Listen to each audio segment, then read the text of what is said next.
हाय। तो जो आज की कहानी है वो मेरी एक फ्रेंड की कहानी है। उनका नाम है गैब्रिएला। वो इंडिया की नहीं है एंड वो मेरी one of the oldest Facebook friends में से एक है। इन 2005 एंड 6 में जब हमने न्यू न्यू फेसबुक खुला था तब लोग थे ही नहीं फेसबुक में। Hardly there were 10-12 people in the Facebook जो असम से थे, गुवाहाटी से थे। और उस वक्त हमको बहुत, मैं और मेरे फ्रेंड्स कुछ थे और हम सब लोग फॉरेन फ्रेंड्स बनाते थे। तो ये स्टोरी उस वक्त की है। उन्होंने अपनी ये कहानी शेयर की थी फेसबुक में। तो उनकी ये कहानी उठा के मैं आज सुना रही हूँ। तो क्या होता, उनके जो हस्बैंड है वो एक्सपायर हो गए थे 2001 में। और जब उनके हस्बैंड एक्सपायर हो गए तो वो 2 बच्चों के साथ थी उस वक्त। उनकी एक बेटी और एक बेटा जो अभी काफ़ी बड़े हैं। और शायद जो बेटी है वो भी नर्स है and she is doing fantastic.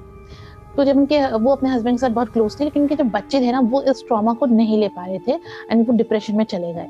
तो उस वक्त क्या हुआ, वो उन्होंने अपना जो घर था वो वहाँ छोड़ा और वो अपने विलेज में चले गए, होम टाउन में चली गई अपने पेरेंट्स के पास रहने के लिए।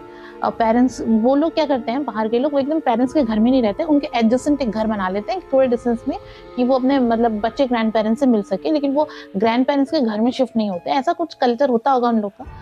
तो क्या हुआ, उनके बच्चे काफ़ी डिप्रेशन में चले गए थे। तो आफ्टर 1 मंथ वहाँ पे वो बच्चे खाना-पीना भी छोड़ दिया and she had to return to her original house जो उनके हस्बैंड का था।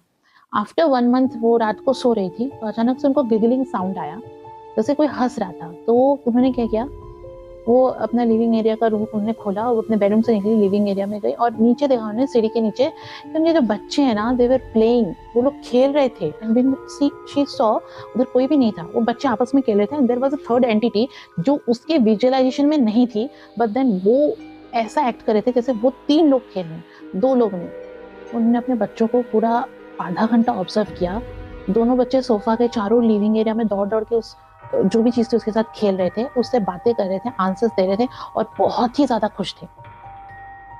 उसे लगा कि शायद उसे कुछ डिल्यूज़न हुआ है। तो नेक्स्ट दिन उन्होंने बच्चों से पूछा कि आप लोग किसके साथ खेल रहे थे? उस वक़्त उसने इंटरप्ट नहीं किया, वो सोने चली गई। और नेक्स्ट उसने फिर से पूछा तो उन्होंने, बच्चों ने फिर बताया कि रात को तो हमारा फ्रेंड आया था, वो पापा का फ्रेंड है, हम उसके साथ खेल रहे थे। तो उनको लगा ये बच्चे शायद ऐसे ही बोल रहे हैं, छोटे बच्चे हैं तो शायद ऐसे ही बोल रहे होंगे।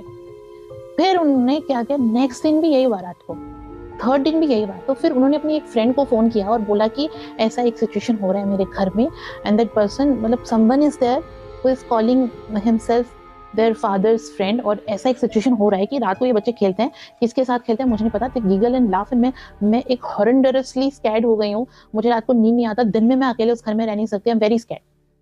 फिर उनके फ्रेंड्स आए और फिर वो फ्रेंड्स रुके रात को। तो जो फर्स्ट नाइट में वो लोग रुके तो ऐसा कुछ नहीं हुआ, पर जब सेकंड नाइट भी रुके तो उन दोनों ने, फ्रेंड्स ने, मतलब फ्रेंड ने, उनके हस्बैंड ने और गैब्रिएला ने, तीनों ने देखा कि कुछ शैडो पर्सन है, समवन इज देयर, जिसके साथ ये दोनों बच्चे खेलते हैं रात को कंटिन्यूअसली, और वो खा पी भी रहे हैं, खुश भी रहे हैं। तो फिर उन्होंने जब अपने बच्चों को फिर से पूछा तो उन्होंने क्लियरली बताया कि जो भी शख्स है वो बहुत टॉल है, वो डार्क है, उसकी दाढ़ी है, वो स्पेक्स पहनता है, उसका लंबा कोट है, वो पापा का फ्रेंड नहीं है, वो पापा का, सॉरी, वो पापा नहीं है, वो पापा का फ्रेंड है, उसका नाम जेकब है। तो वो जेकब नाम के किसी इंसान को गैब्रिएला जानती ही नहीं थी। तो उसने इस प्रॉपर्टी डीलर को फ़ोन किया और पूछा। पहले तो वो प्रॉपर्टी डीलर कुछ नहीं बताया, वो बता नहीं रहा था। लेटर ऑन उसने जब इंसिस्ट करके पूछा तो प्रॉपर्टी डीलर ने बताया कि बहुत पहले ये ओनर के, जिनसे उन्होंने घर लिया, उसके पिछले वाले ओनर, ओनर का नाम जैकब था और वो उसी घर में उसने अपने आप को गोली से उड़ा के मर गया था। He had shot himself dead. तो गैब्रिएला ने घर को फटाफट लिस्टिंग किया, प्रॉपर्टी लिस्टिंग में बेचने के लिए, और वो वहाँ पे पैक किया और अपने पेरेंट्स के पास रहने चली गई। उसके बाद इसका घर बिका कि नहीं, इसके ऊपर मेरे पास कोई फॉलोअप स्टोरी नहीं है, मैंने उन्हें नहीं पूछा कभी लाइफ में। पर जब उन्होंने ये पोस्ट किया था फेसबुक में तब मैंने पढ़ा था। और हाँ, उस वक्त इन 2007-8 में ऐसे कन्फेशनल पेजेस बहुत निकले थे कि घोस्ट कन्फेशनल पेजेस, उसमें भी ये स्टोरी उठी थी किसी एक कन्फेशनल पेजेस में। अब वो है कि नहीं, आई हैव नो आइडिया। यही थी आज की स्टोरी।